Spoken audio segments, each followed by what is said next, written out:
Hey everybody. Welcome, welcome, welcome. This is Pen and Sword with the Tesoro ladies. And listen, we have an amazing feature tonight. We have Whisper the Poet.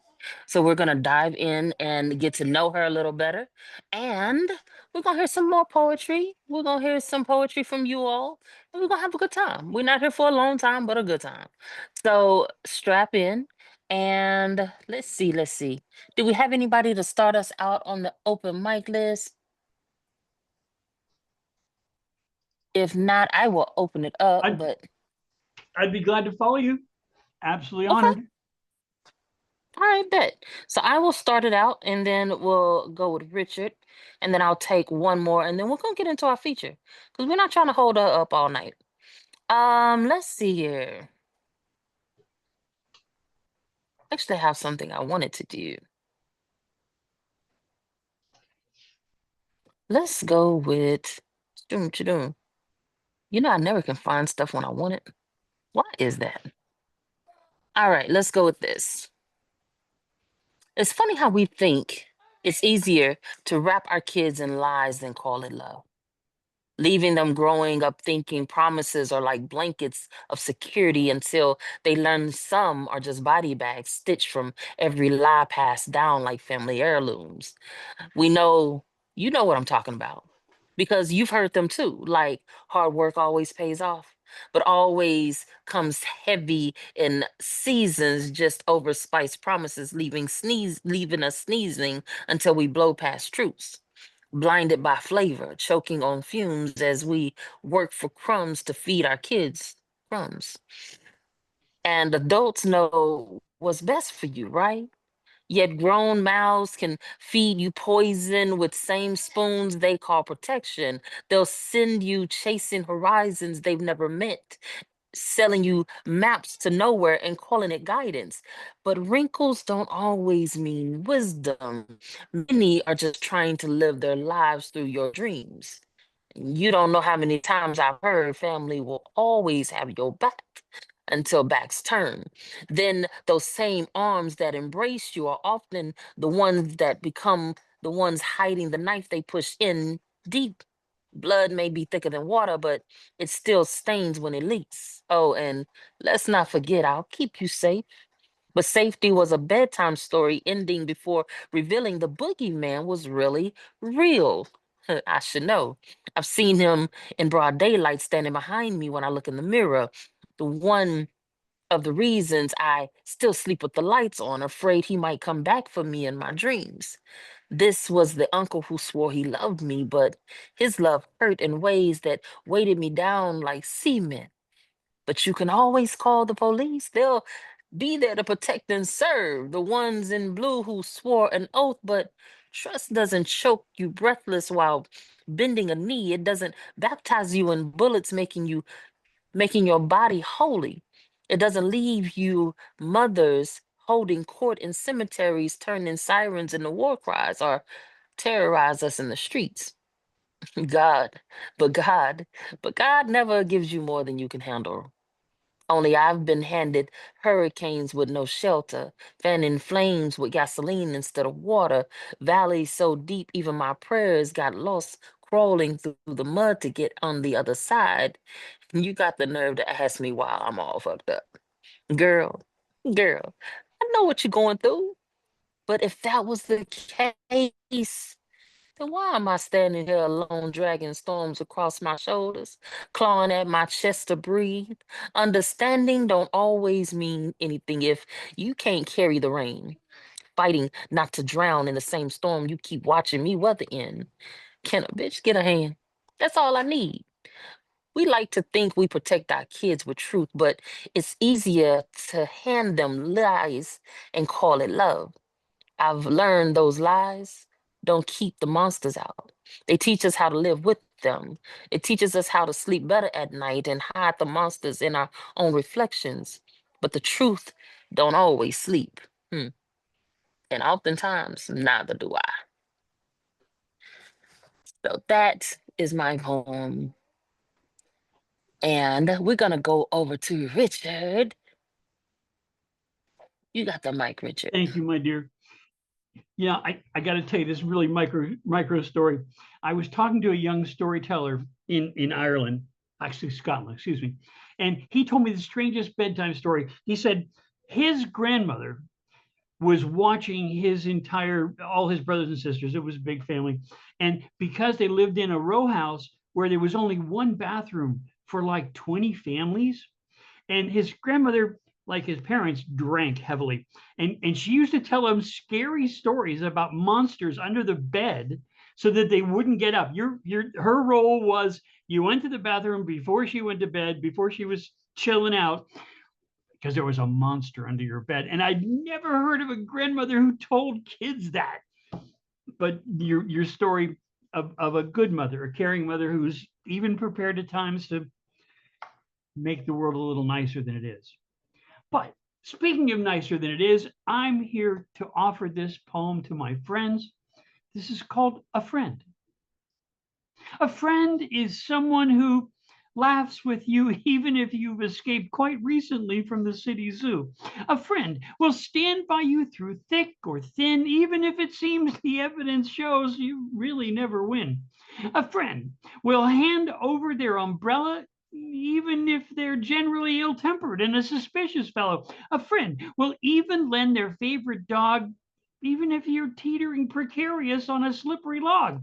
You may find a friend in me, even though I'm sinking in the deepest, sleepiest part of the Zyder Z. My friends, thank you.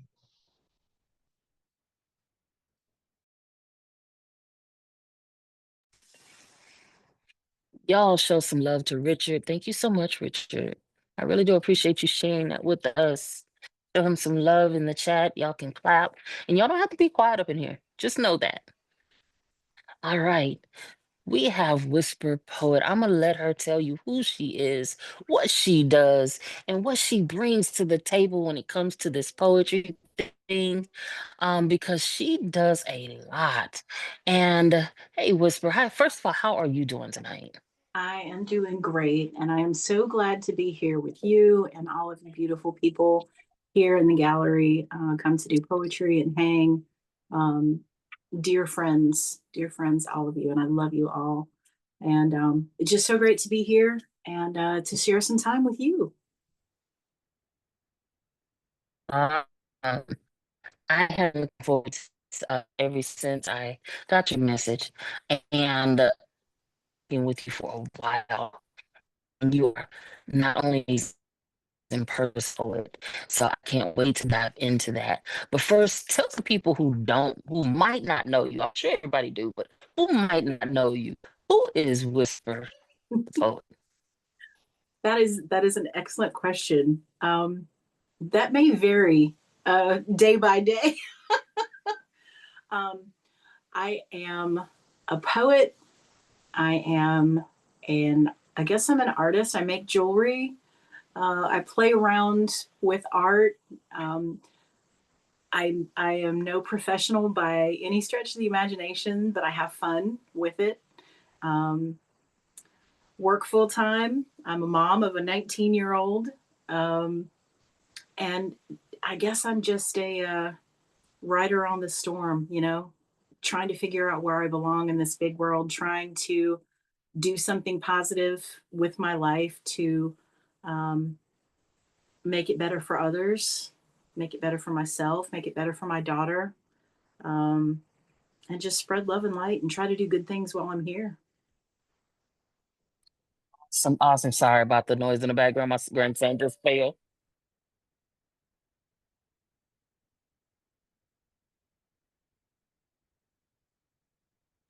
All right. Sorry about that. He was he was trying to carry something and fell. Um, let's go ahead and get into your poetry. Um, you have 20 minutes and you can do whatever you want to do. And I'm excited. I hope y'all are strapped in. Let's go. We get 20 minutes of Whisper Poet.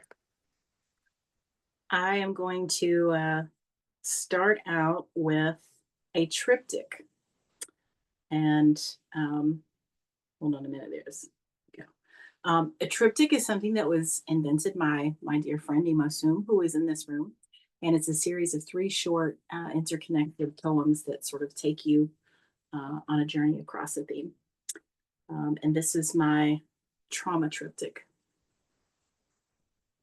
The no of me could not escape the throat of me when fingers touched places on me that should have remained untouched. Monsters can only be who they are. And I thought that was true of me too. Maybe that's why now I shoot for fun. I love my guns, take pride in my markswomanship.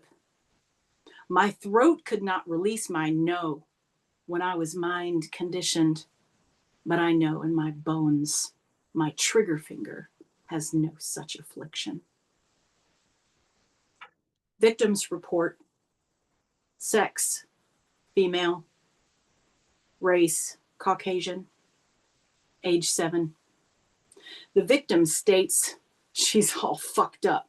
She's 54 years old, still trying to fill her cup, looked everywhere for her magic beans, but she just can't seem to find her come up.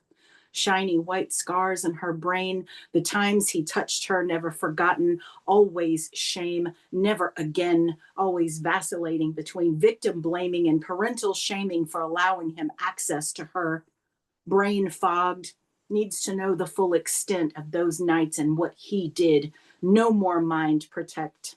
She'll submit to the hypnotic effects of the head shrinker and peer down into the depths of murky memory monsters they all say are best left to be kept hidden. Only by the grace of my Piscean birth have the floodwaters of the storms I have survived not killed me. The universe decreed astrologically that I would breathe through being tossed like flotsam on the raging waters of emotional trauma. I can't say that I swam. That would be too elegant a turn of phrase to describe my passage, sometimes forced to go against tides that seemed impossible to navigate, like a salmon leaping up levels of rocks to return to a once safe haven to spawn and then die. I have respawned myself and looked death in the eye, inhaled the sulfur on his breath, and saw his lust to curate me into his keeping. The universe was always in charge, and I'm still here, at least for today. I was born with the ability to just stay far enough from the fire, some innate understanding of the way the world works, that you can skirt the edge and still survive. I wore my skirt with fierce determination, leathern protection from accidental misdirection, and the edge I traversed was sharpened to fine, a sharp to fillet the unwary fish. But ever wary was I, and wary have I remained of what storms lie ahead, and the knife blades I must dance upon to weather them.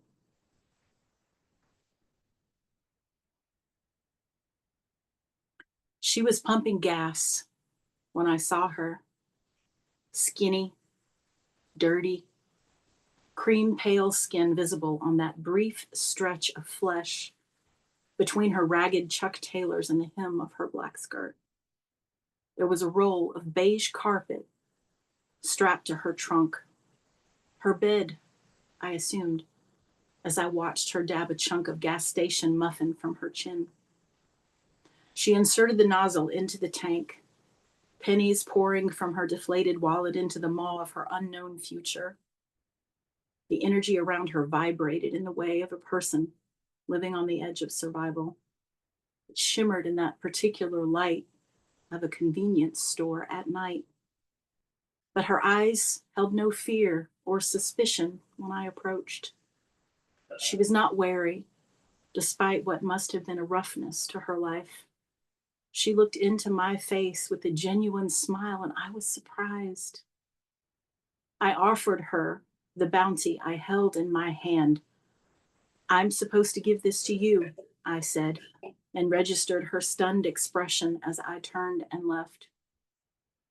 I wish it could have been more, but the universe knows why it turns the wheel so. And whatever that may be, this is what I do know. There but for the grace of the divine, I go.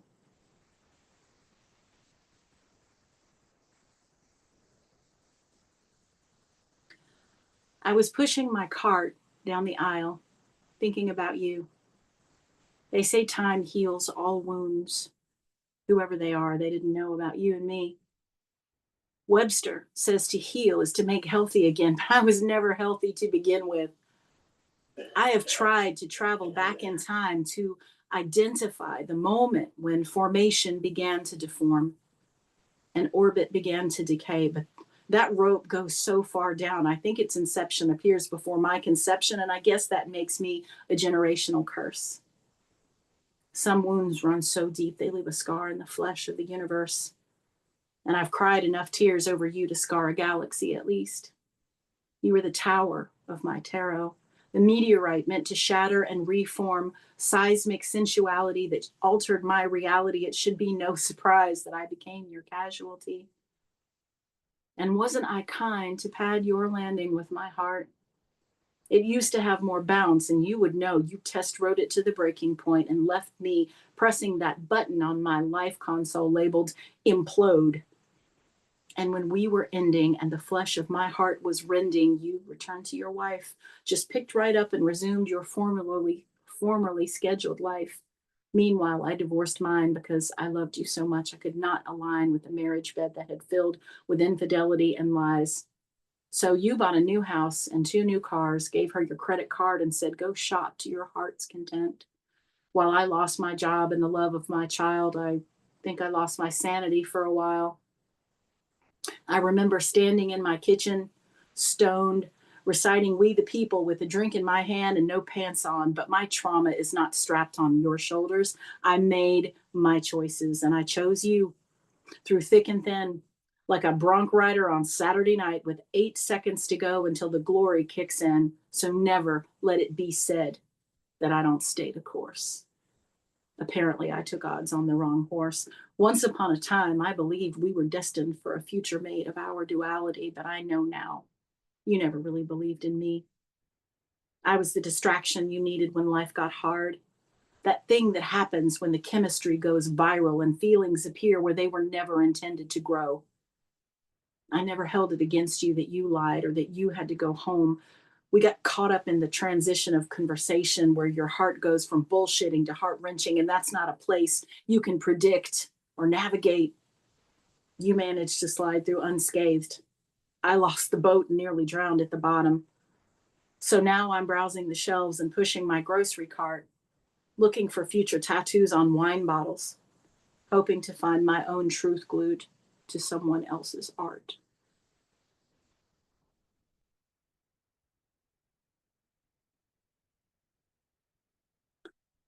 I have never been a trash bag kid. I never arrived at a place to stay in the custody of someone on the payroll of the state, to walk into a fate written in invisible ink, holding my stuff in a trash bag because I didn't have a suitcase. 3 pairs of pants and 3 tops, folded carefully. And even though the trash bag has no shape to hold the care of the folds, you fold them anyway because to just dump them in feels like garbage. Life is not enough structure to hold the folds in a functional shape, so they unfold and unroll and unbecome each time you're taken away by another someone on the payroll of the state. Playing hopscotch with street addresses, tic-tac-toe with residences, your heart turning to stone while you carry the meager bones of your life in 13 gallons of places that never became home. Not one more ride in a car where you're told you are why you're leaving somewhere again. The weight of your world cutting into your wrist as if the gossamer thin plastic is your skin, and your heart hurts so hard you could burst, too full to hold it all in anymore. I have never been a trash bag kid, and neither have they. They just need someone to let them know it.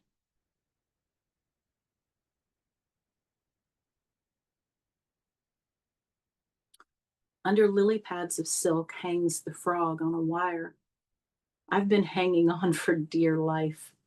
My love story is not board and batten, more beards and battered heart.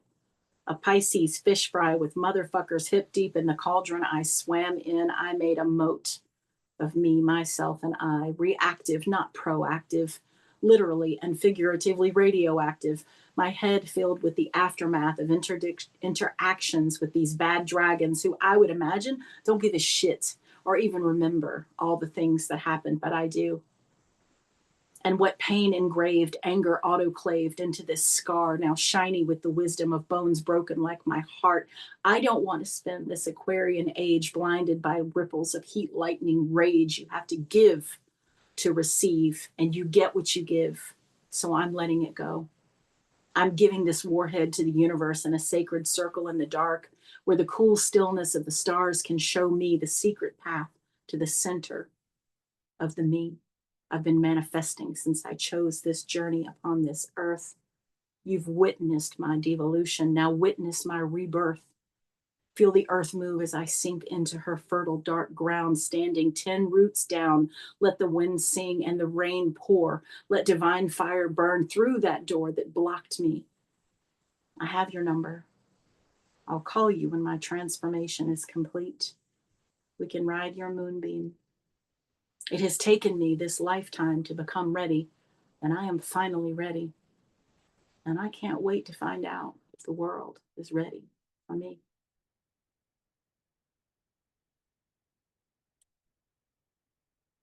How are we on time?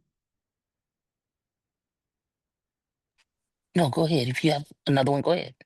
Okay, one more, and then I've got a longer one I'm saving for the end.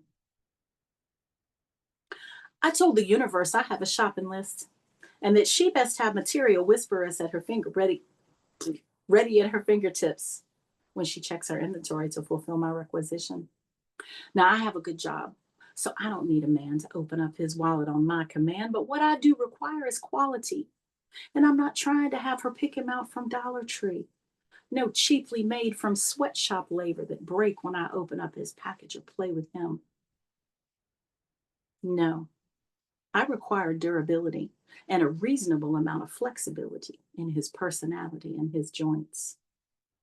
I have a shopping list and I'm a picky bitch, so you know I will be hard to find someone who fits that bill who will put up with my shit. But there are a few things to be honest and serious, and I'm not being delirious when I tell you this is what I want. So here I go. I'll spit it out in no particular order. Please pay me your attention. Drop your tips at the door. Sit back and let me show you how I roll. Do you fall asleep with my name on your lips? I'm gonna have to skip that part because it doesn't conform to what you said about no sauciness. So I'm just gonna skip over that little section. Do you hold the door for old ladies and tell them how nice they look today? Just a little flirt so they remember what it was like to have a man say, hey, and they were fire back in their day. Do you send me a text when I cross your mind to tell me I crossed it and to remind me that I am thine? I need you to be Cuisinarily adventurous because I cook everything from the dictionary and the thesaurus. And my pet peeve is picky eaters. So when the question of a restaurant arises and you ask me, what do I want? Don't make me filter my options because you don't like curry, gorgonzola, or kumquats.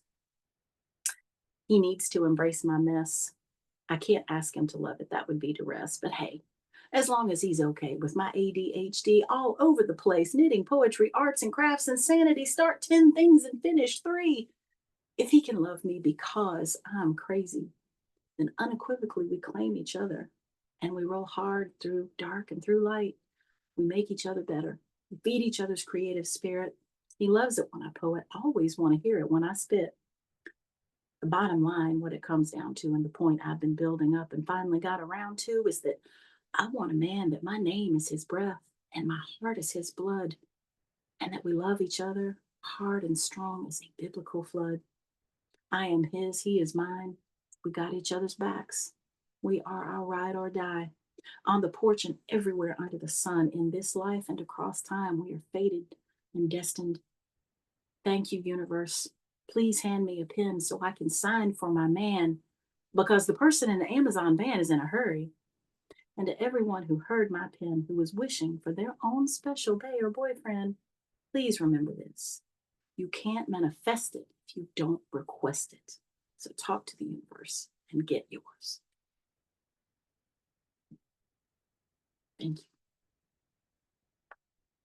Y'all show Whisper Poet some love right now. Come off the mics. Show her some love. Oh my gosh. Don't be scared. Y'all come Wow. off the mics. Whisper. Wow. Amazing. Whisper. Thank You are amazing, Whisper. Absolutely. Love that Oh, last poem so much. I might Extraordinary. put that on the gravestone. On a gravestone. That's crazy. Some point, not today. Okay. Such Listen. wings you carried on, dear. Such wings. Soar. Soar. Whisper, you gave us such a range, giving us many layers to you. What is your writing process? Like, do you have one? Some people say they light candles and burn sage. Like, do you have a writing process? And if so, what is it? It's chaos, as is everything else about me. No, what inspires me most is to hear all of you speak your truth. And it happens quite often that I'll be in an open mic and hear something amazing that someone else has written, and it just sparks my pen, and I will just spit something out. I've never been a great one for editing, as my dear friend Nemo can attest, and he's brilliant at editing. So what little bit I do know about being a good editor, I've really kind of learned it from him. And I have gotten better at it over time. When I first started writing, it would always feel like when I would try to edit that I lost what made it snap. And I just couldn't figure out how to edit without losing that flavor. And I understand that. yeah, I've got to so sign off that's of this. been a process for sure. Knowing And I what tend to to pull be out and what to keep in. over-explain. Yeah, yes. And I tend to Yeah. be an over-explainer anyway. So my poems tend to be very verbose. And what I typically do is just let my pen go, just let it go, just let it do whatever it's going to do. And then go back and see kind of what do I have? Where did I start? Where did I end? Does it make sense? And then see what I can tighten up, see what doesn't need to be there. Kind of like, when you're making a giant hamburger and the meat is all like fluffy when it first starts out, and then eventually end up with this nice cooked compact burger. So yeah, my poetry's raw meat. That's what it is. I understand, trust me. Now you mentioned the editing and who you kind of get those ideas from. Who paved the way for you as far as poetry? Like, what got you into this?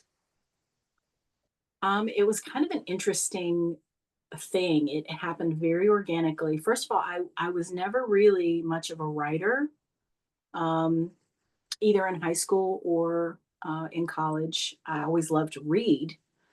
Really didn't read poetry. Really didn't know a whole lot about poetry. Was never attracted to it. I mean, it just wasn't a thing. And I went through the breakup of a relationship that just threw me into a grief that was so deep. I thought I was not going to survive it. I had never felt anything like that at all. And I just was overwhelmed with it. And I was sitting at work one day, and this just little short 4-line poem popped into my head out of nowhere. And I wrote it down. And then the next day, another one popped into my head, and I wrote it down. And I started writing these poems that just sort of excavated themselves up out of me onto Post-it notes on my desk. And finally, I wrote enough of them that I was like, I need to get something. I need to write this down. And so I got a little composition book and proceeded to write I don't know, maybe 80 or so poems over the next couple of Wow. months. I mean, I was just like excavating this pain.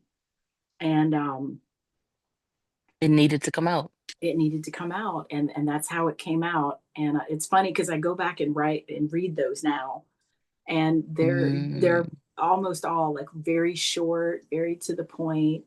Um, I was definitely a writer in mhm. the neophyte stages of it. Yeah. But that pain, I think that pain, really comes through, and it was a gift. It was a gift from Mm. the universe to help me through that time. And I'm so thankful that I had pen and paper to try to purge some of that.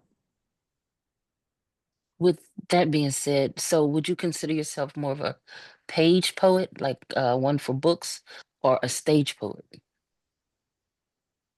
I don't know. That's a great question. I mean, I definitely have some poems that I think work better on the page than they do Hmm. as spoken word. But Yeah.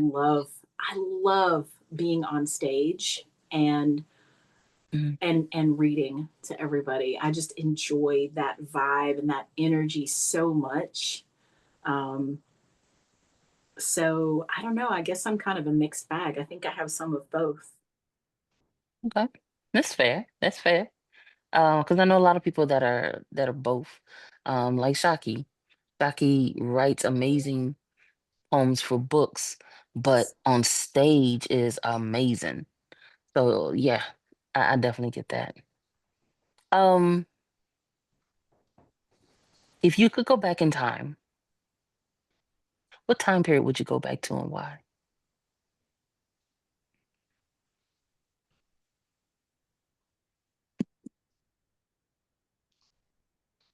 I tend to ask off the wall questions. Girlfriend, that's a hard one because I am just not sure that I want to be anywhere where there are no hot showers. So, um, It could be any time period. Any time period. oh, you know what? Okay, I'm gonna say it. Um, the 50s and the 60s because I Ooh, love the okay. clothes and shoes. And you know what? That was the first thing popped in my head. They had a nice style back then. They did. They did. I love that. I mean, just the clothes and the shoes and um yeah, that 50s and 60s. Okay. 50s and 60s for the style. All right. Um, with your work, what is it that you want people to walk away with it when they hear it? What do you want them to leave with?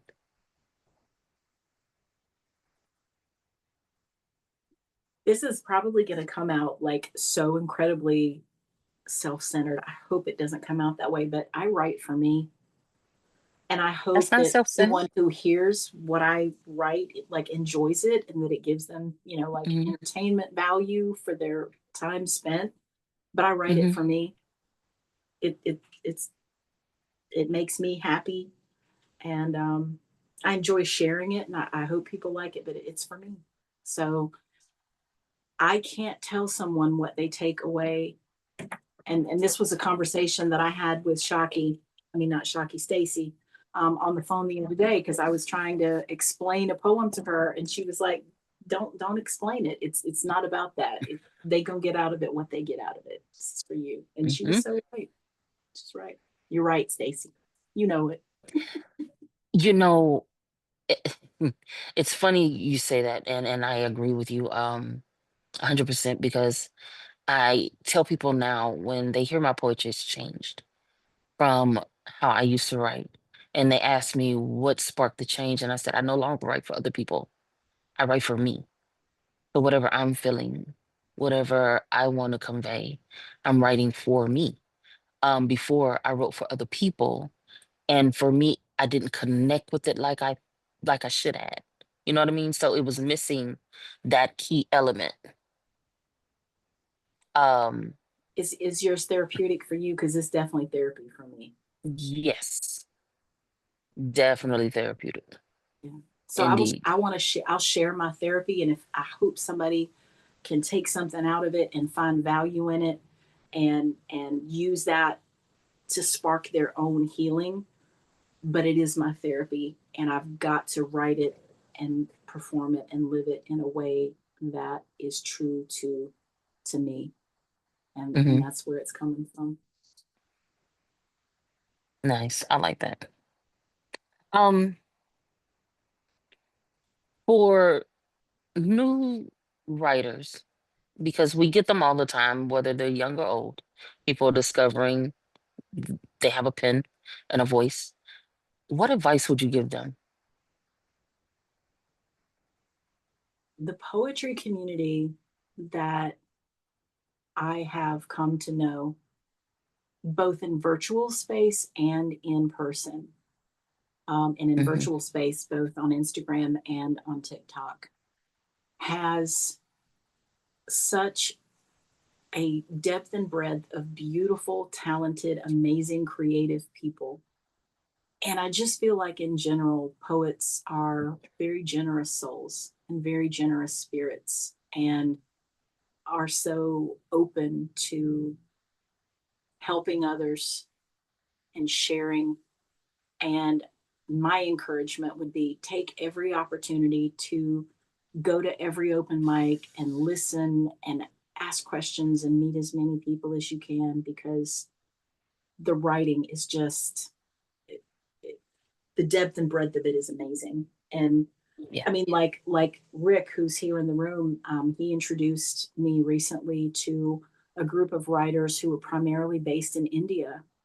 And I think 2 weeks ago, when I was in that virtual space, Hmm. someone was sharing their poem and they were speaking it in another language. I'm not sure if it was Farsi or Mm, what language it was, but I yeah. felt like I knew what was going on. Like, even though I couldn't translate the language, I felt like this is the deep wisdom of a mother Hmm. sharing something. And I don't know, I just felt connected, even though I didn't even know what they were saying. I felt like I understood the heart of what it was about. And it was a beautiful feeling. And that's one of the joys of being in this poetry community. Just, we come across so many amazing people who have incredible life experiences and incredible writing to share. So just partake of it all. It's a giant, freaking beautiful buffet. So get your face down in it and taste it all. Now, you brought up the poetry community, and I have had highs and lows. How do you deal with the lows or the toxic side of the community? Because we all know it's there. We know Sure, it's there. sure. Um, Yeah, there. I mean, how do there you can be. navigate through that? Yeah, I mean, there can be moments of that. I think that I feel like, in general, that because I am very fortunate to have great friends locally, um, that I get to see and do poetry with, and see them in person and connect with them in person. I think there's a Mm, grounding that comes from being able to take part in your local spoken word community, so that when you're mhm, in the virtual spaces, um, if there's any, you know, shenanigans going on, that you can kind of distance yourself from it a little bit better. Um, yeah.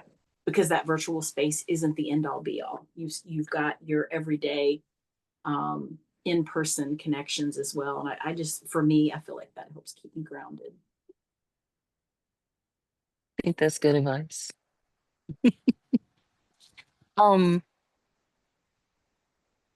if you remove the titles, poet, friend, daughter, I don't know all the titles you have, chef, taxi driver, whatever those titles may be. Who is left? Who is the person without all those titles when you're looking in the mirror? A seeker. Mhm.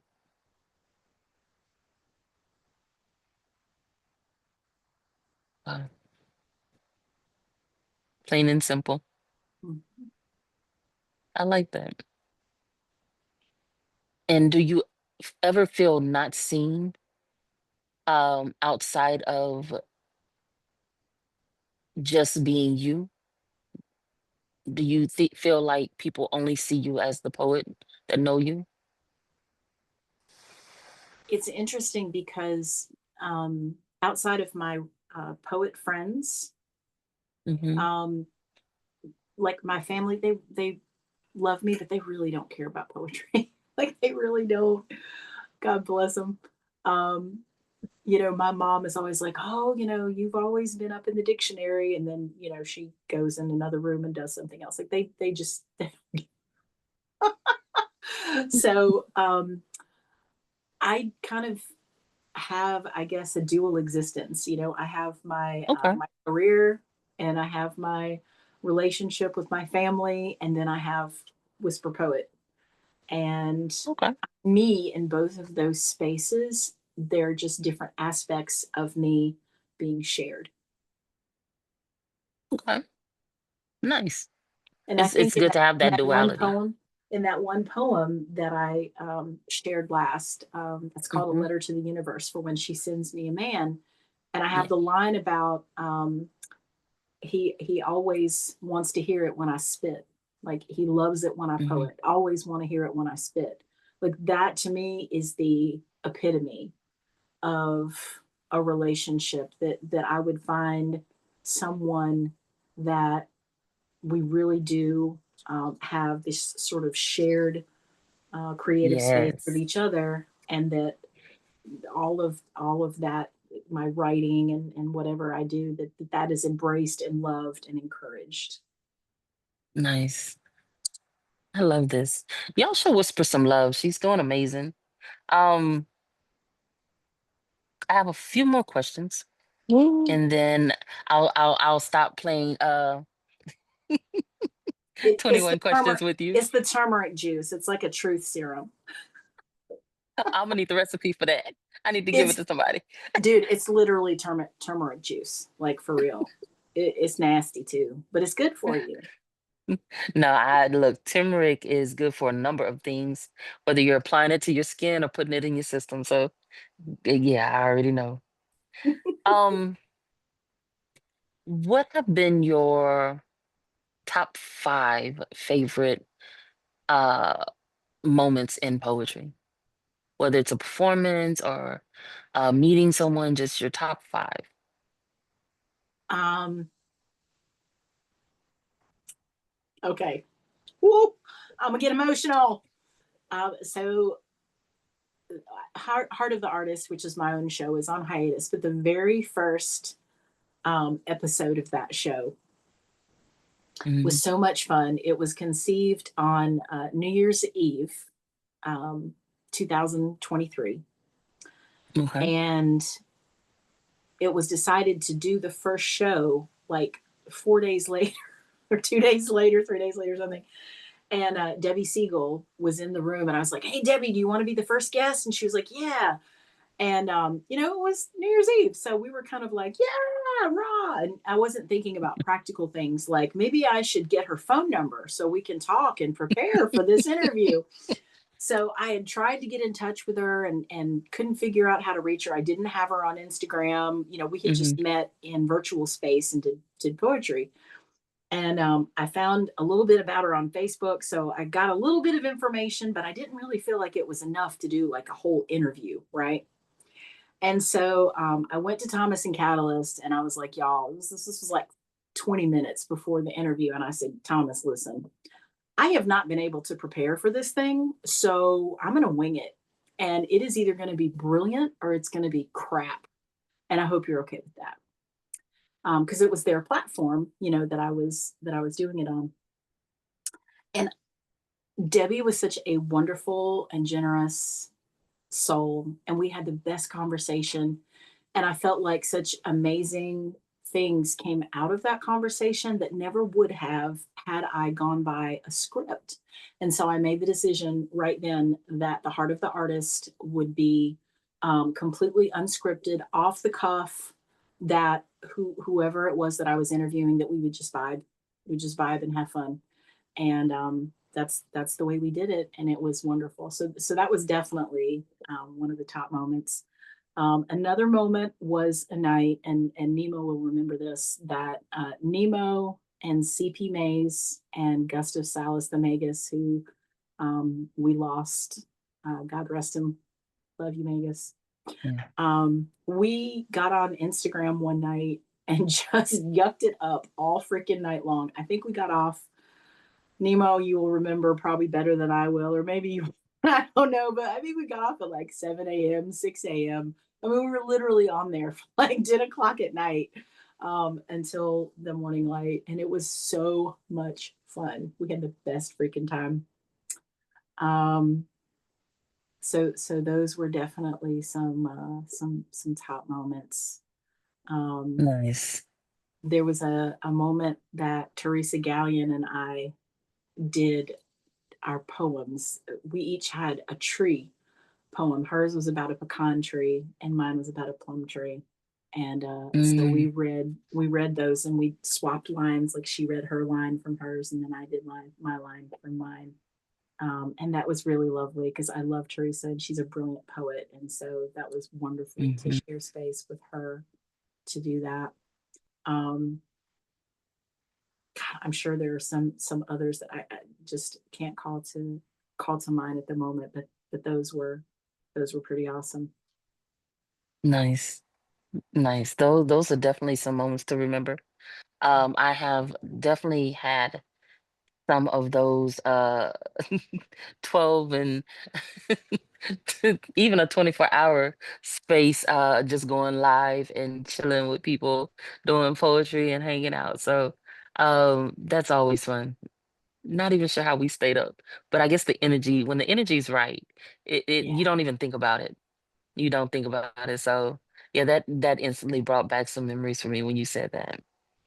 Oh, Um, I did think of one more that I would okay. share. There's a local open mic here um, that they have once a month that Nemo goes to. I go to it. John Michael's been to it. Mr. Witz. Um, Erica, I'm guessing you maybe went to that one as well. Um, and I've always kind of had struggled with the microphone, like just not being able to figure out the distance with it and the connection with it and whatever. And the comments would always be like, you got to speak up. People at the back can't hear you. And so this Mm, one particular night, we used a different mic.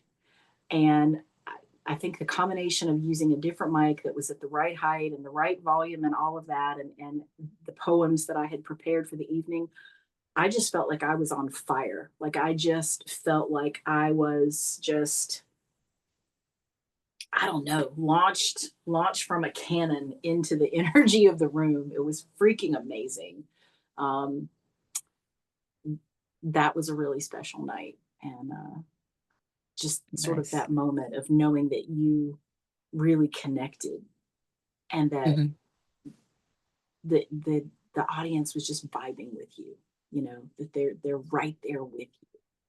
That's such an amazing feeling, and I don't know that I've ever gotten that as much from a virtual live as I have from an Yeah. in-person, feeling that energy. It's amazing.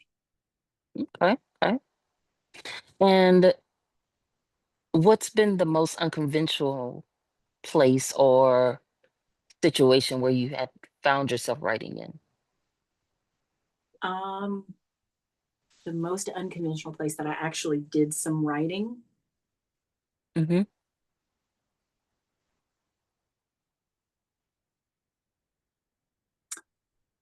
I I wrote a poem.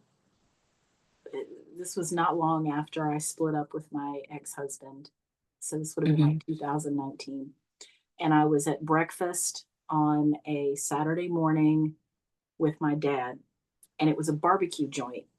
And we have a lot of those in North Carolina.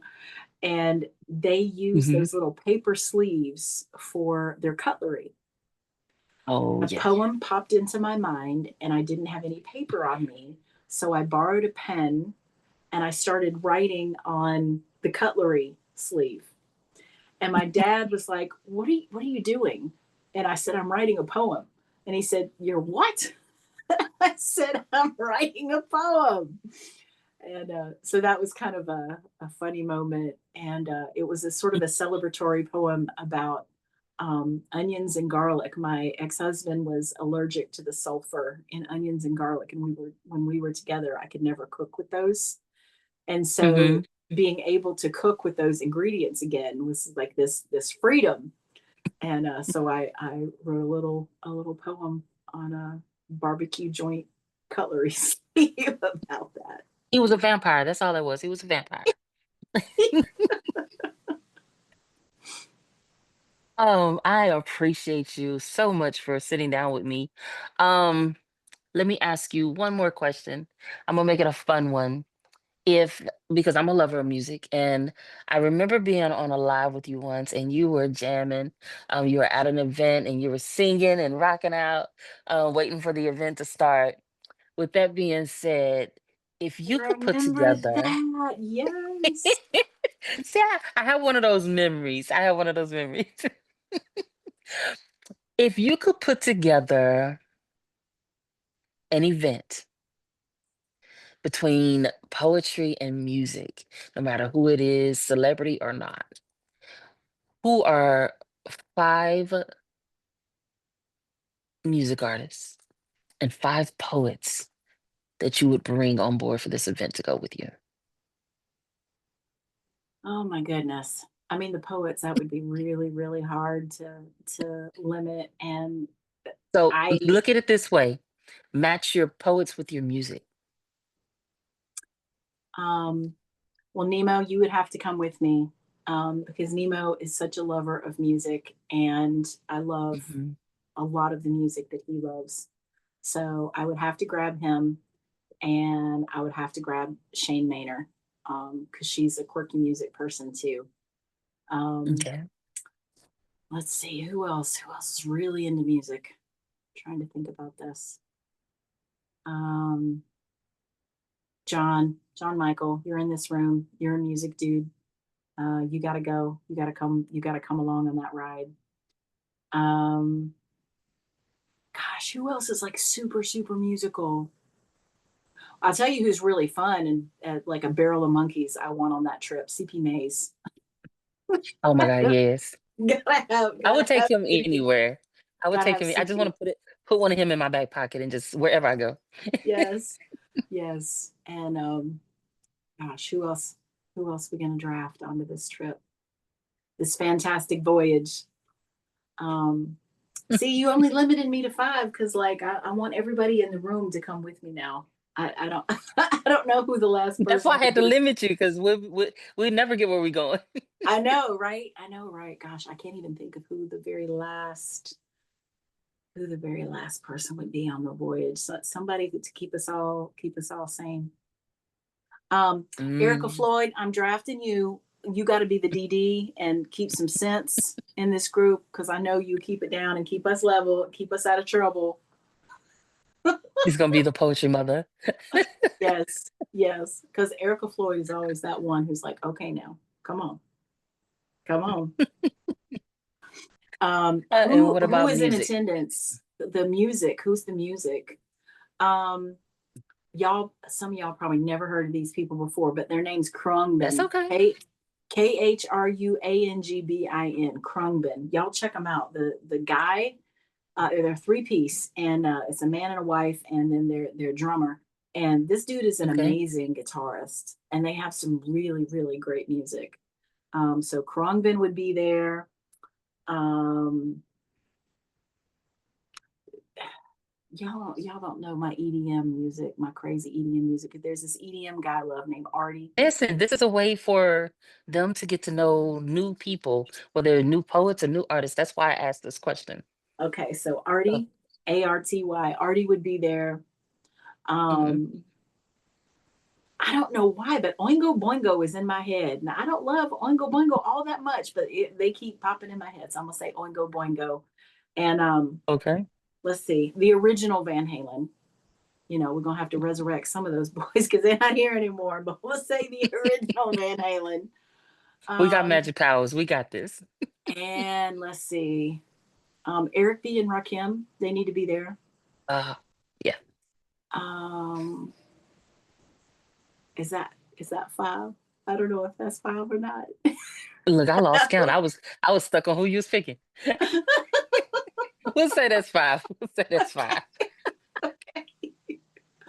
I love it. That's an interesting question, and that would be a very unusual assortment of individuals and musical notes. So Look, that would be one interesting show because you got some of everything in there. So yeah, yeah, you reaching out to everybody. I love it.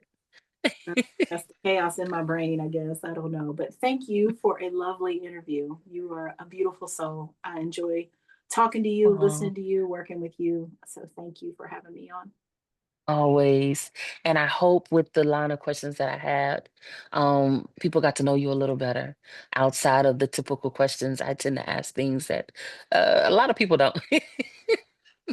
So I thank you for your time. Sit back, relax. We're gonna get into a couple of more poets, and then we're gonna let you close us out. How about that? That sounds good. Y'all, y'all show Whisper some love. Show her some love, y'all. Come off your mic, show her some love. Yeah, Whisper. Sorry, my throat hurts. Whisper poet. Oh, Hey, Yes, woman. love you, Mister. Yeah, get you I'm some loving your honey, hair. honey. I'm jealous. It's growing so much, Whisper. And I don't know how you drinking that turmeric because it is nasty. Child, she's sipping it like it's honey tea. I'm telling you. I have some lavender syrup and I poured that in there and then put a Oh, little good. ginger beer. That's good. Oh, Not beer beer, okay. but you know, like the ginger beer stuff. Yeah. Okay. I'm going to take that under advisement when I go buy some because I need some turmeric and some tamarind and some ginger. Absolutely. There you go. All right, y'all. I thank y'all for being patient with us. We're gonna jump into this open mic. We got Miss Lady. Is she still here? I am. There she go. All right. Y'all know I can't see the little bitty writing, so I'm like, I'm waiting, I'm waiting. Yeah, I'm still recovering from the dojo today, but no, Oh, that was a great feature. Man, the range on that. Go ahead, yes, Whisper. I was having fun over here. definitely. I completely forgot I signed up for anything. Uh, all right. Hi, AK. Hello, people. Hey, partner. All right. What you got for us? I got this piece, and I'm thinking that it was from the room that Russ and I did. The prompt was okay, I don't know. I wrote down the title of the first time I told you about wolves, so we're just gonna go with that. That's what we're doing today. All right. You were still soft, all elbow dimples and strawberry size when I slipped through the crease and laced your sleep with the first feral syllables of a story no one wants to tell. Your stuffed animals turned their heads. The wallpaper wilted slightly. You were dreaming of cupcakes and comets, and I was already peeling back the sugar skin safety to show you what slithered beneath. Even your teddy bear turned its button eyes toward the wall. You dreamed of gumdrops. I rewrote your dream. There are wolves, little one, but not in woods, not anymore. They button their collars, they clap too loudly, they smell like someone you're told to hug, they wait in doorways, half in, half out, and always smiling, handing out peppermints and promises, always arriving with clean fingernails and stories that twist just one sentence too long. I couldn't stay long, only long enough to slide a sentence into the lining of your backpack. If your bones go still before your voice does, run. Mic drop. Girl, come on now. I absolutely love this lady's pen. That I love was her too. Don't get me fire. wrong, but I love her pen. I love that line about peppermints and promises. Oh, yes. Hmm. Loving that. Loving Definitely. that. All right, all right. Y'all show her some love, show her some love. Let's see who we got up next. Ah, I lost my list. We have Nemo. What's up, Nemo?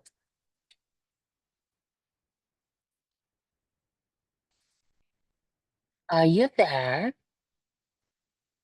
He put in the chat that he was stepping away. Okay, okay, cool. Well, we'll go to Miss Pamela. Hey, Pamela. Pam, I just dropped it in the live. If you're in the mood, I would love to hear Pittance. Sure, I can do that. All right. You have the mic, darling. It'll take me a second to bring it up on my computer. Hang on. My computer's old and it's as slow as I am. Sorry. No problem at all. There we go. I thought that was the opening line.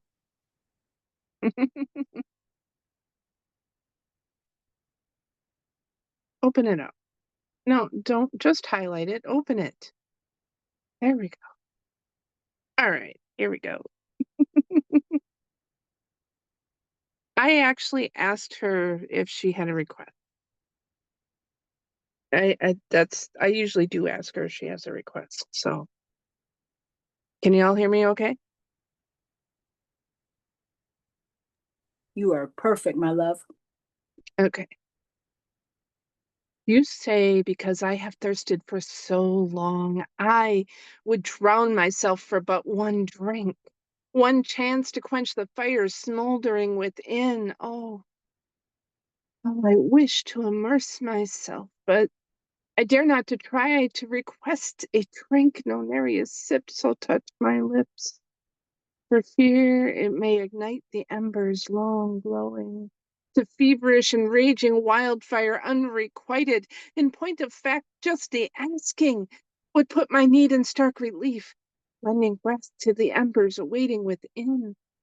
And then to be denied such a pittance of attention shall send me down a path I wish not to tread. But you, my dear, offer a trap.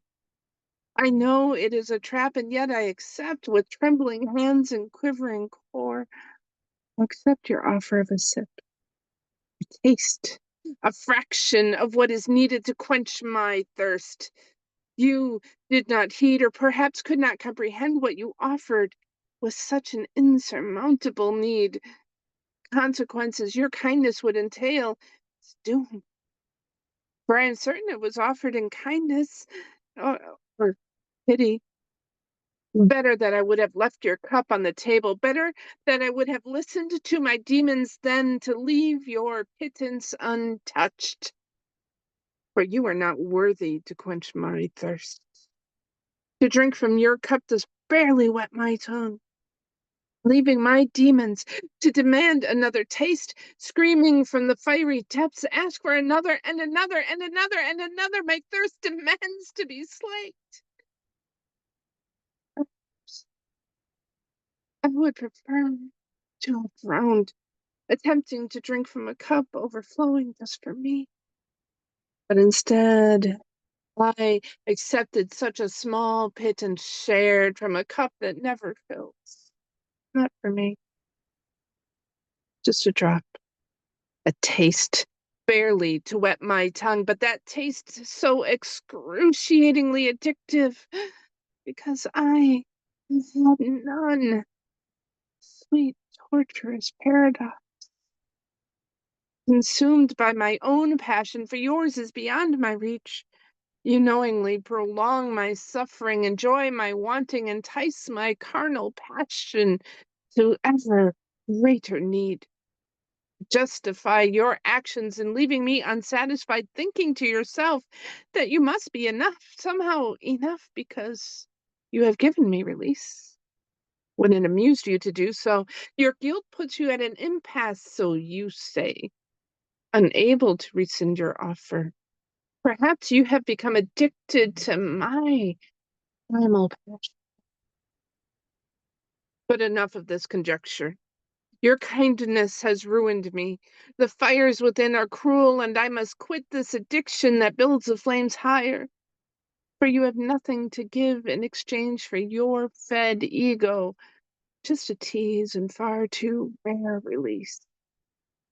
I would rather suffer my flames, my passion, to slowly die again and become slumbering embers within my soul than to be tortured by you. A man who has no intention of ever fully quenching the flames you have fanned. I am done being used so you can be amused. Turn your attention to your harem of sycophants. I am worth far more than to be an occasional plaything.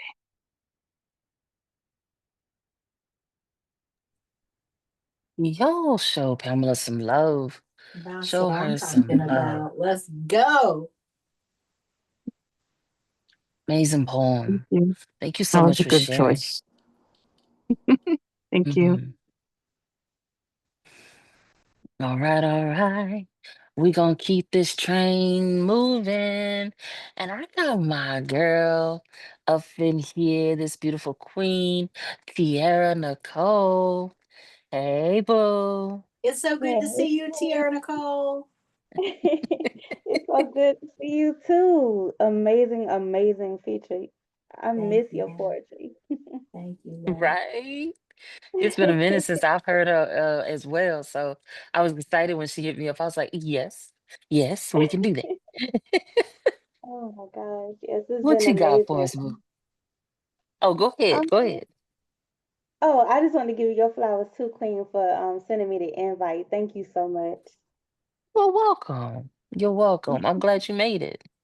Yes, me too. Me too. This is amazing. Okay. So the piece that I'm gonna do for y'all tonight is inspired by Angel Kim herself. This is called No Surrender.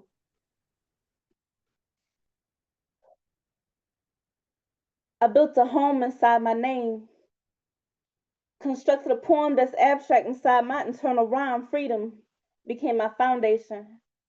Spoken word was my salvation, and poetry is the agriculture to this once barren world cultivated inside my head that I had grown accustomed to.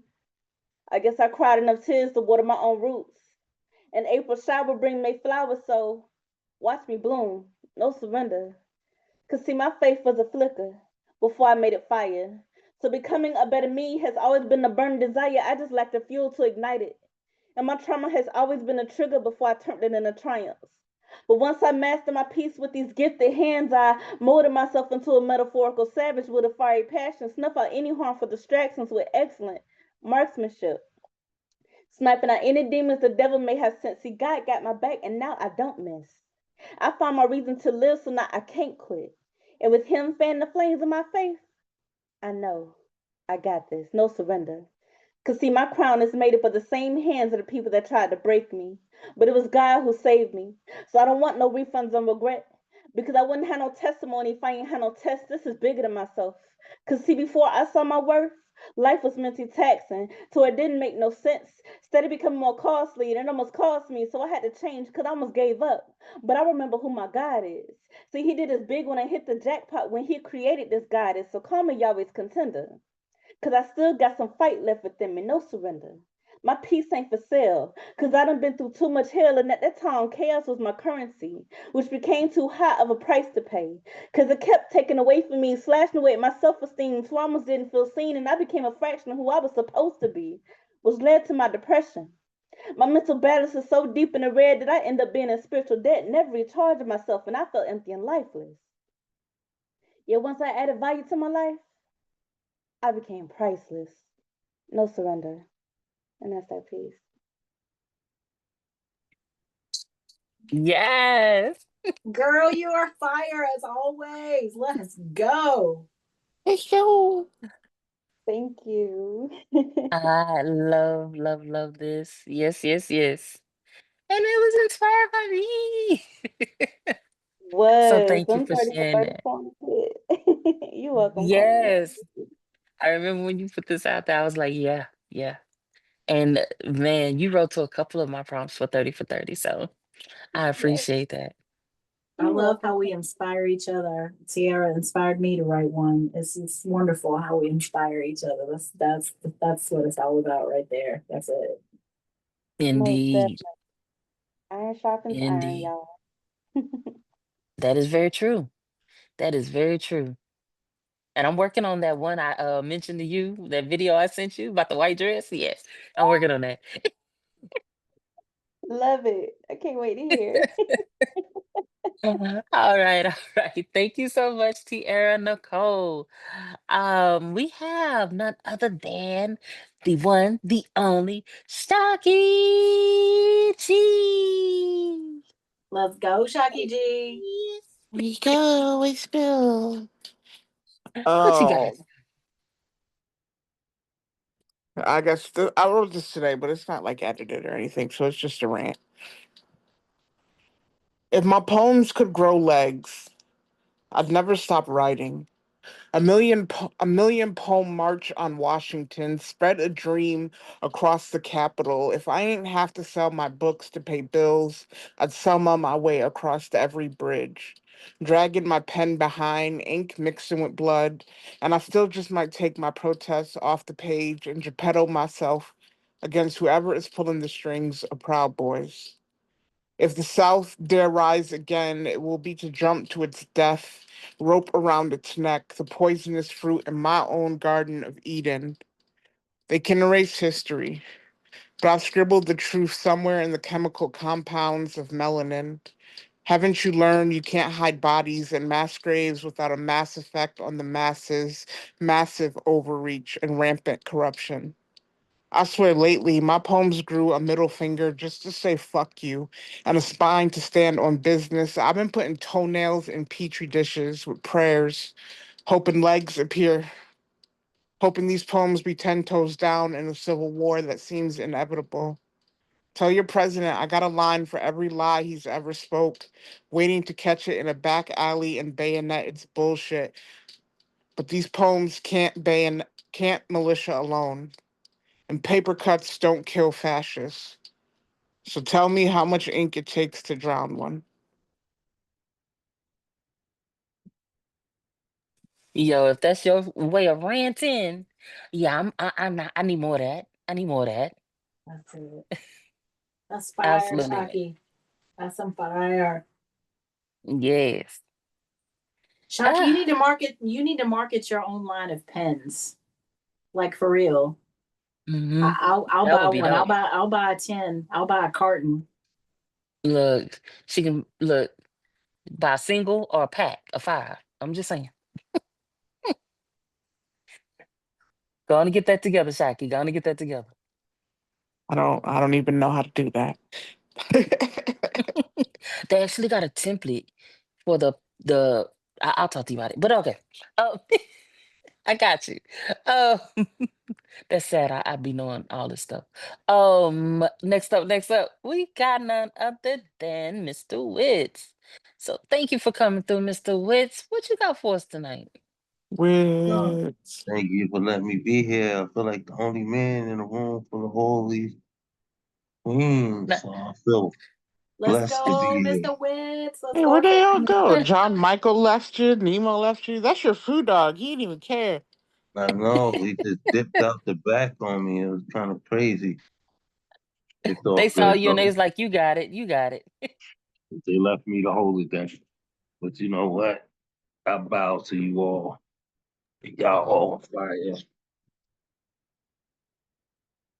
All right, this Mike is piece is yours. called Who I Am Inside. They labeled me a bastard to renounce my throne, placing my soul in abandonment to the cloth that reproduced me, praying I would never find a hibernating king inside, only wishing to see me, the lone wolf, in my heart. They counted on my dying dishonorably. The very same evil people who black ordered my past, the cast that set fire to it with flaming arrows as I drifted a sea, leaving more of me to stream like oil stains, immiscible reflection underneath the rain. My loyalty humbles to the things I don't know, but my understanding awnings over my common sense to know better. So what I see comes in through my crown chakra and out of my kingdom gates. My teeth, fence my tongue. I am the one they tried to silence, the one they tried to send off to an echoing wall, where the unwanted spoke to each other dreadfully, pitilessly. Tears don't run the face of these mountainous rocks. The outer lining of these men are stone and steel. Any sign of weakness rotted their cores long ago. Any ripening projected from them will grow to be harvested as fruits by their peers. How I ended up here doesn't matter. Only how I survived. Blood splattered, spewed on my knuckles. Unsurrendered enemies, lifeless faces. My conscience coercing me in acts of violence to spare myself a grave. I succumbed to their claim. The bastard they labeled me to be. The animal instinct behooving of a wolf. One with lion's mane, lamb's wool, shoulder to shoulder across the back. Trust me, you don't want to see my raised hair advance in your direction with your reflection in my eyes. But something inside me been keeping the hunter back. Something owning there's a better deed to be done. An obligation written in the components of my bloodline. While pride has my undivided aim at their throats, pedigree saves them from capital punishment. And intuition burns inside me like a house of flying dragons. A village awaits me to take my rightful place.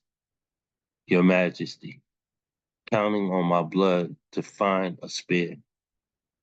The wind full of ancestors talking to me tells me without language they have faith in me. They have already died for today to be possible, already sacrificed themselves to bravery. Live in our memory, Halloween's like a ghost, calling out to the night. Become the king you were meant to be. The crown vested in you carries with our praise, our name. So many times I walked away from those voices. Reflections in rippled water share my face with the sum of no one. There's no podium for a food dog to plant, but I can't hide who I am inside. Peace.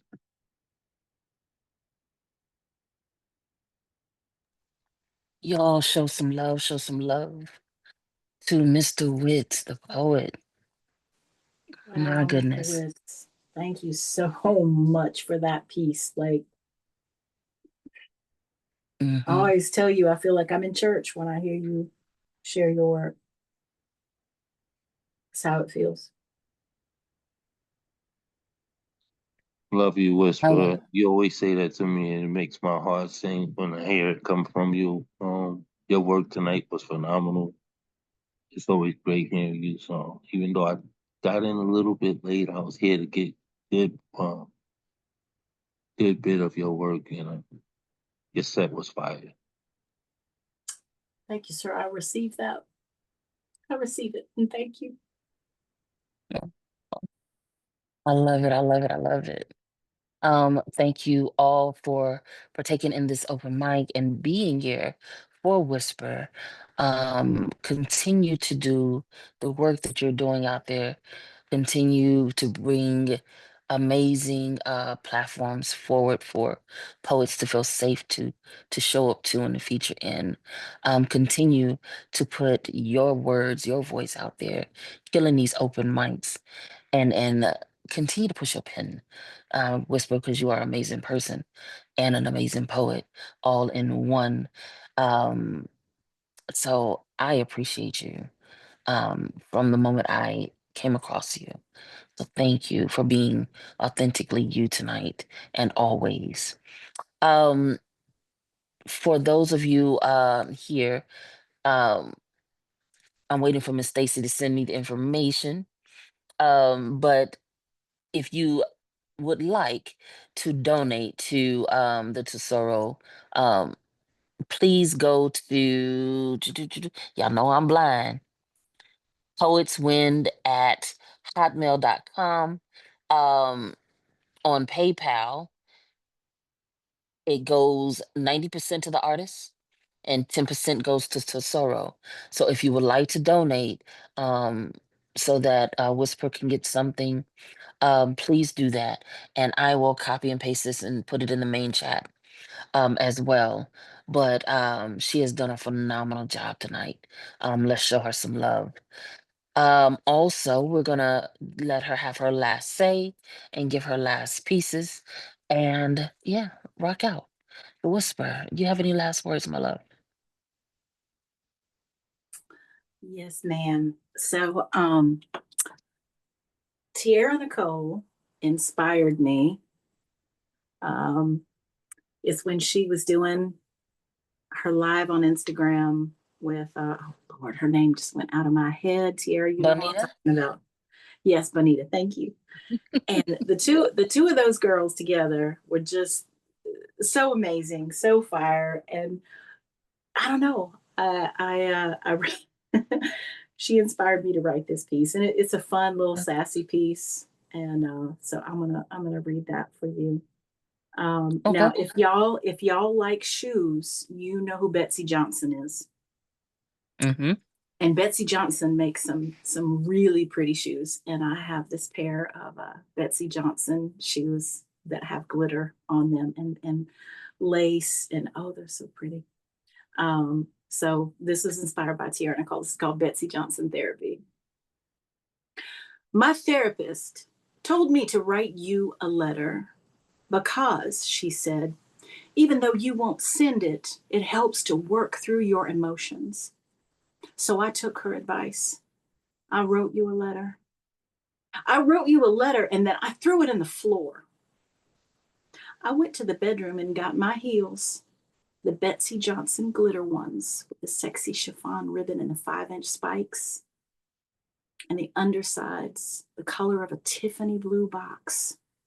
I put them on and I felt that badass energy fill me.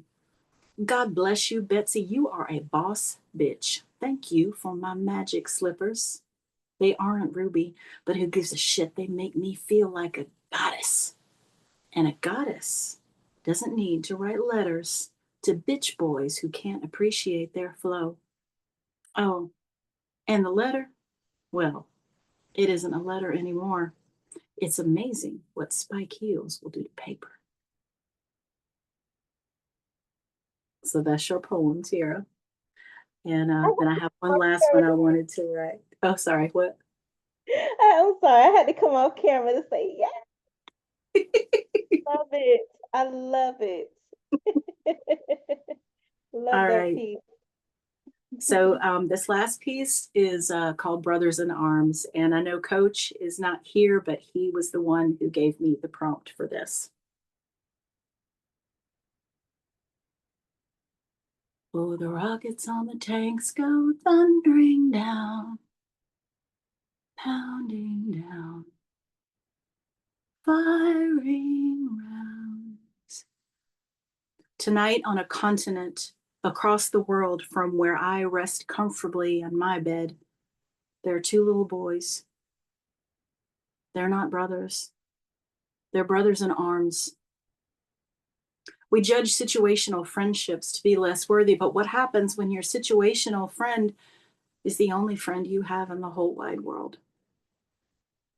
Alexei hasn't seen his mother since the night their apartment was blown away by DPRK missiles. DPRK. A, B, C, D, E, F, G. What does DPRK mean to me or to you? What does it mean to him? What does that parentless child need to know besides the fact that his new friend is the only person he knows? They are trauma bonded, next of kin by virtue of political sin, huddled together, hiding from predators walking the streets, behind a dumpster half flattened with chunks of concrete larger than cars, hugging for heat, hugging because we need contact when the world no longer makes sense. A piece of torn cardboard, the only padding from the rubble-strewn ground. The smell is burned dirt and something metallic that clogs the back of the throat. It's almost enough to quell the gnawing hunger in their stomachs. Tomorrow they will have to find food and water. They sleep fitfully without resting, fearful of being found, fearful of being lost, afraid to wonder what any of this means. 1 child, 2 child, 3 child, 4. Why is even 1 acceptable damage? Have the fruits of our loins become worth so little that it's okay for them to be used as pawns on a chessboard of political ideology, except there's no winner in this hideous game. The news says there are between 30,000 and 300,000 displaced children in this playground of horrors.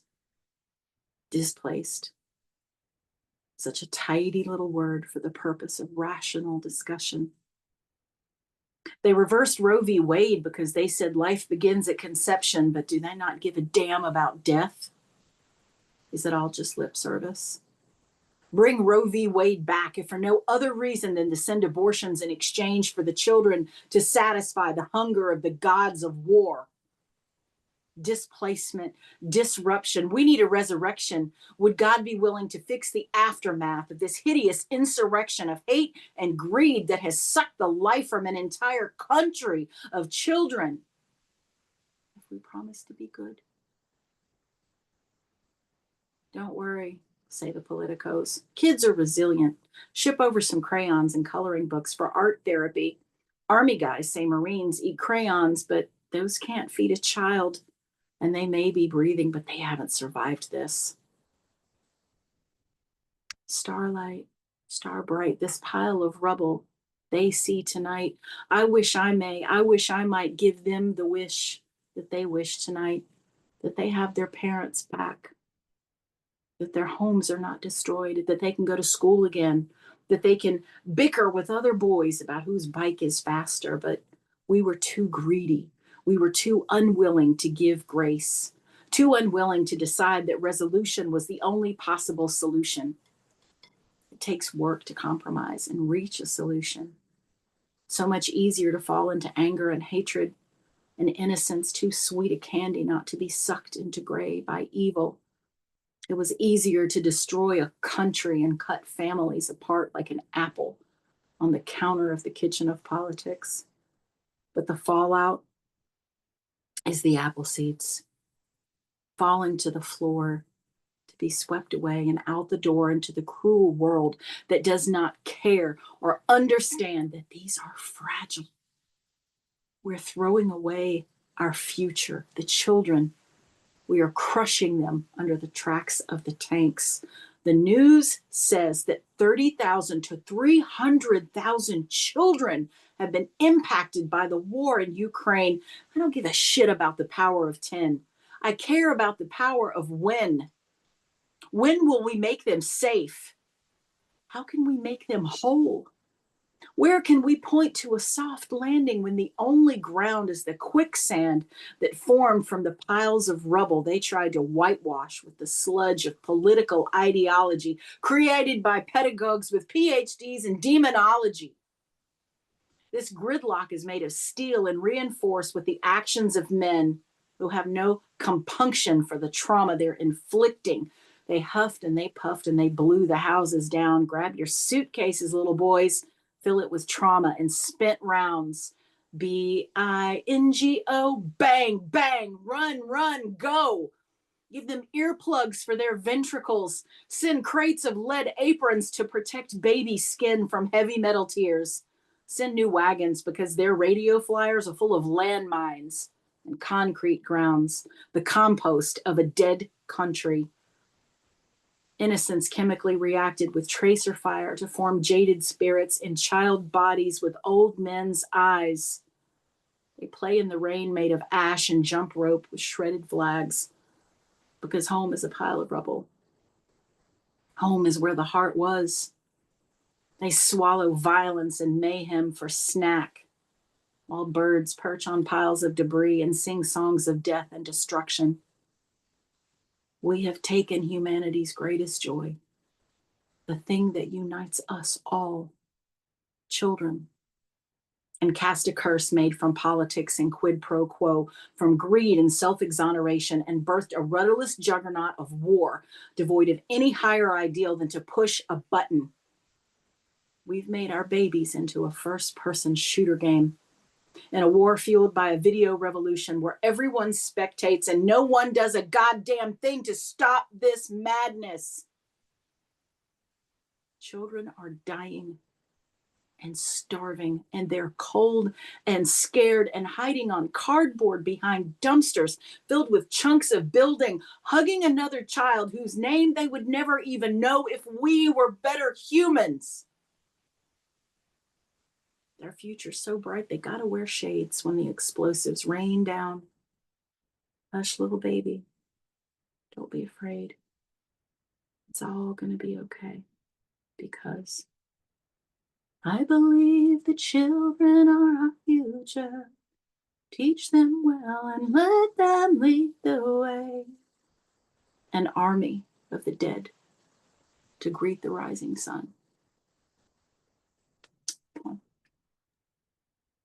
Girl, come on. Ooh, y'all come off the mics and give her some love. That was an amazing poem. Oh, Whisper, you better work. Mm, that was a, yeah, I'm gonna need to hear that again, Whisper. Yeah, I'm gonna need to hear that again. Oof. And you say who gave you the prompt for that or the idea for that one?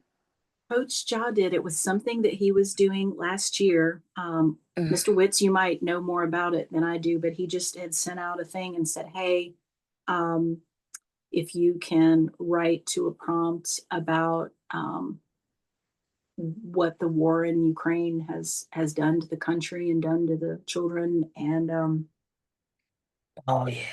Yeah. Yeah. Mm. Yeah, I'm not Oh. gonna speak on that right now because this is your time. But yeah, that was definitely something powerful he's putting together. But your work is phenomenal, and I just want to hear more from you. Definitely. And Whisper, what do you in here? Oh, Sorry, go ahead. what? I'm sorry. Go. No, go ahead.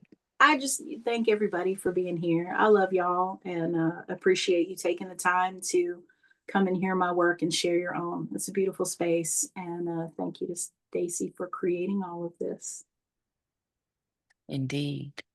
Definitely got to show Miss Stacy some love. Whisper, I think you got through the whole thing without crying. No. Look, she almost had a No, I moment. did. She I almost had a did moment. earlier. When I Witz missed came it. in, yeah, when Witz came in and was giving her flowers, she almost had a moment. I caught it.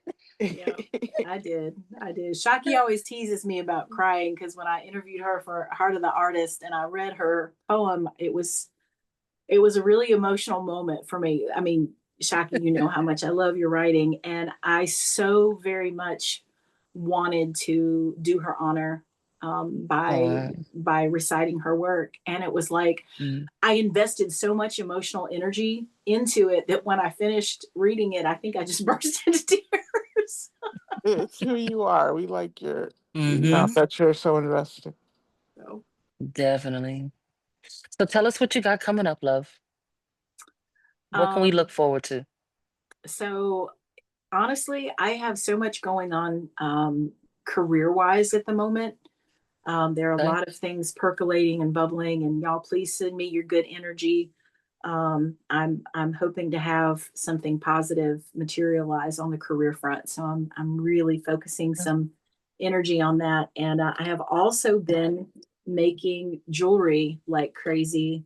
This is some of the earrings that I've made. And I was actually just working on this. Show that one again. Oh, the earrings? Yeah. Nice. And I was actually just working on this bracelet. This is a jade dragon clasp. And so I've got the bracelet here that I finished, and I was just getting ready to put the clasp on, and then I made this bracelet last night. So I've just been playing. That's pretty. Thank you. I've been playing with the jewelry, and oh my gosh, this one, I'm calling it a micro bracelet because these beads are like 2 millimeters and they're so ridiculously small. And I'm like, I'm 55 years old. Seeing the hole in that bead, I mean, I'm gonna need some go-go gadget glasses for that. So Not the go-go gadget glasses. I know. Oh, and where's the, hold on. I'm in my, I call it my goddess room. Here I have made all of these necklaces. Nice. So I have been playing with the jewelry. Obviously have been doing a little bit of writing too, but I've been playing with a lot of jewelry. Okay, okay. See, if y'all didn't know, you know now. And with Christmas on the horizon, y'all might want to hit her up. That gives her time. There you go. All And right. I do custom pieces. So if somebody wants something specific, I will make it for you. Nice, nice. I love that. All right, well, Whisper, it has been so delightfully pleasurable sitting with you, talking with you, and listening to your poetry tonight. I again appreciate just what you're doing and the energy you bring to the community. So thank you. Thank you so much for 'Cause what I you love me some you. Big hug for everybody. I love you guys. You are all amazing, amazing people. And my life would not be as nearly as full and wonderful and interesting without any of you in it. So I need you all here. We have lost people this last year, and that has to stop. We can't be losing any more people. We need all of us. We need all of us in it because there's crazy things happening in this world and rough times going on, and we just need to pull together and love each other, and like Mr. Witt says, love on each other. You know, Yeah. it's we gotta keep doing that. And just the last time, if y'all would like to donate, please go ahead and donate. 90% will go to Whisper. 10% goes to Tesoro to keep Tesoro going and keep the Zooms going and just things that are going on with Tesoro. So if you'd like to donate, you can do so through PayPal. The email is in the chat. All right, y'all. I'm going to turn this over to Miss Stacy to see if she has any final words. Miss Stacy, are you there? Here, I'm trying not to cry. Whisper, you gotta stop doing that to me. Aw. That was extraordinary, honey. Truly extraordinary. On August the 23rd, so in 2 days, our ladies only open mic Woman Heart will be featuring the one, the only, the incandescent poet Rose Gold. For more information, all y'all have to do is visit our website at www.firesingers.com. We would like to see you guys come out and shine. Ladies, this is your time. Again, thank you to everyone for being here. Let's throw some mad love to Angel Kim for doing such an excellent job as host. And, again, anything you donate, 90% goes to our artists, 10% goes to Tesoro to keep the lights on. So go to poetswin@hotmail.com on PayPal. And if you can, do you, boo. Most Y'all definitely. have a fantastic night. With that being said, y'all have an amazing night. Remember, you matter, your words matter. And yeah, let everybody know who you are. and why you do this. Keep being great. Have a good night, y'all.